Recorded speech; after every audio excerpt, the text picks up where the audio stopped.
Today's video is about how you don't need to go out and buy one of those crazy expensive van setups. You can actually convert the car that you have today with a small amount of expense into a road trip ready machine. These are some of the tips and tricks that we learned from 4 months of being on the road.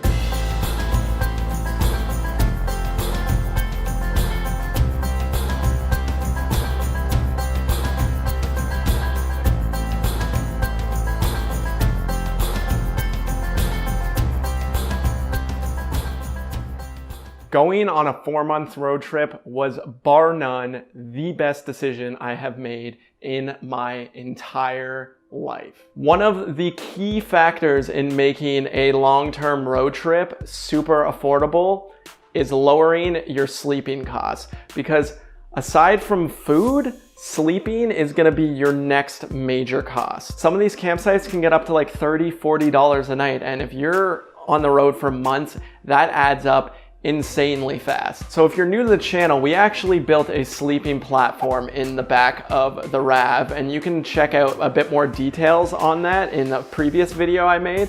But the basic gist of it is that it's a platform that's raised up from the base of the car, and it folds out so that we can have a comfortable sleep, because I'm like 6 feet tall. I can't like curl up in the back of a car and sleep like that for 4 months. It's not gonna work out. So it's just wood with hinges that folds out, and I have to admit, this was a lifesaver. Being able to sleep in your car every night means you're not only sleeping free, but the accessibility of free places to sleep just skyrockets. I'm gonna make a video on this in the future about how we found free campsites, but when you're sleeping in your car versus sleeping in a tent, or even paying for car camping at these campsites, you can sleep in Walmart parking lots, you can sleep in truck rest stops, you can boondock in forests and on crown land. It just blows your opportunities for sleeping out of the water compared to some of the other options. One of the major things we noticed when we first tested out the sleeping platform, though, was that we needed a bit more privacy. You're gonna be sleeping in your car,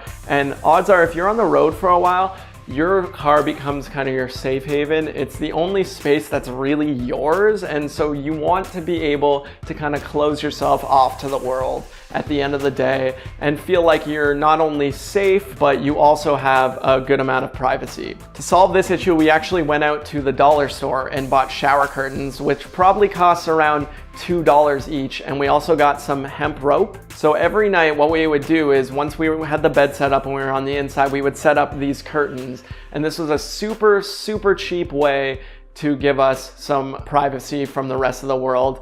I remember at one point, I don't know if you guys have seen the website, the people of Walmart, where people are just wearing ridiculous things. I feel like I have a better understanding of those people now, at least if they were road tripping. I remember waking up one morning and my hair was like everywhere. I just looked like Chewbacca, and I was in like my boxers with no shirt on, standing in the middle of this Walmart parking lot.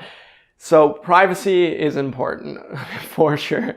Another thing is, if you are traveling in the summer, cars get really hot on the inside, so you're gonna need some kind of ventilation of some sort.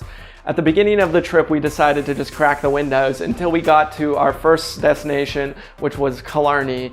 And if you're from Ontario, you know that Killarney is the worst place for mosquitoes and black flies. So we would crack the windows at night, and there would be flies and mosquitoes getting into the car, just these little buzzing demons, and they just chewed us up. Elena at one point had like bites all on her face, like swollen lymph nodes, some kind of like black fly fever. It was not a good time. So as soon as we got to the next town, we went out and bought these bug screens and this weatherproof Velcro, and that allowed us to attach screens on the inside of the windows. So that way, if it was ever hot in the car at night, we could crack the windows and we could have the peace of mind knowing that bugs weren't getting in and eating us alive at night. So that was another key tip that was super important and just made sleeping in the car that much more enjoyable. I highly recommend it. Third tip, fourth tip, I don't know what tip I'm on now, but if you have gone on a road trip before for more than a weekend, you know that it is a tiny space, and with tiny spaces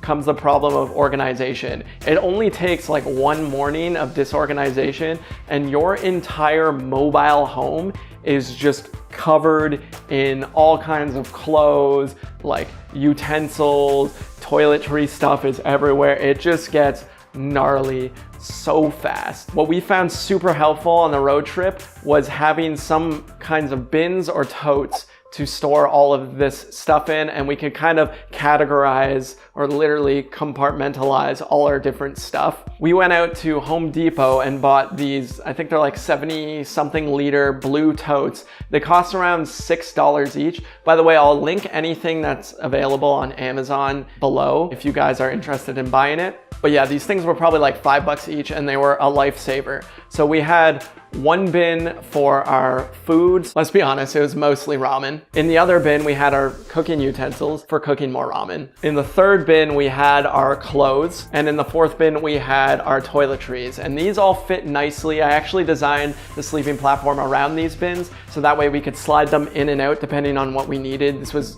amazing for food, because if you're getting hungry, and we both get hangry real quick, and fighting on the road is not a good thing. So we needed quick access to that food, whether it's just trail mix or something to tide us over, or whether we're cooking. Having the bin slide in and out was super handy and avoided a lot of those hangry situations. So all in all, with all these things put together, we not only had an amazing amount of space left over in the car to throw all of our stuff in, but we also had a very safe and comfortable place to sleep at the end of the day when you're tired coming back from hikes and you just want your privacy. You know, sometimes we would crawl in and we would just set up the curtains and we'd watch like Netflix on your phone, because when you're living on the road, you need those creature comforts to keep you happy and just raise the spirits from time to time. So when you throw all of these tips together, you get a sweet road tripping rig for what was probably around $200, maybe $250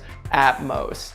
It's way, way more affordable than going out and buying a Westfalia. And I've seen this setup accomplished in a Honda Fit, and that was actually when I first decided that I wanted to make a sleeping platform, was because I saw it done in a tiny car. So I knew it was possible pretty much in any car at that point. Anyways, I hope you guys like seeing this road trip setup. I hope it gave you guys a little bit of information and inspiration so you can get out on the road, because it is absolutely life-changing and I would recommend it to anyone. If you guys like this video, please give it a thumbs up. It means a ton to me. And if you want to see more of our road trip, I actually vlogged every single day of it, so I'll link it up here.